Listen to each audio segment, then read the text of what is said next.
নমস্কার, আমি প্রতিমা রান্নাবান্নায় আপনাদের স্বাগত।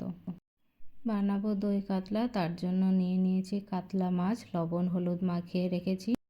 নিয়েছি একটা গোটা পেঁয়াজের পেস্ট, 2 চামচ আদা জিরে লঙ্কা বাটা, 2 চামচ রসুন বাটা, 5টা কাজু, 2 চামচ পোস্তের পেস্ট আর টক দই ফেটিয়ে নিয়েছি।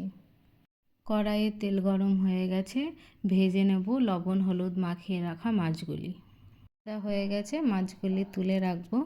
যারা আমার চ্যানেলে নতুন রয়েছেন তারা আমার চ্যানেলটি সাবস্ক্রাইব করে বেল আইকনটি ক্লিক করে রাখবেন নতুন নতুন রান্নার ভিডিওগুলি সবার আগে দেখার জন্য। ওই কড়াইয়ে দিয়ে দিচ্ছি 2টো লবঙ্গ, 1টা এলাচ এবং 1 টুকরো দারচিনি। দিয়ে দিচ্ছি পেঁয়াজ পেস্ট, ভালো করে একটু কষিয়ে নেব। এখন দিয়ে দেব রসুন পেস্ট।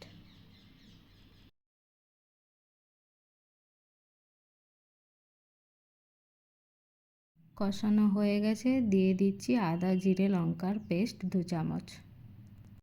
আদা জিরের কাঁচা ভাবটা যাওয়া পর্যন্ত কষিয়ে নেব। দিয়ে দিয়েছি কাজু পোস্তের পেস্ট, 2 মিনিট কষিয়ে নেব।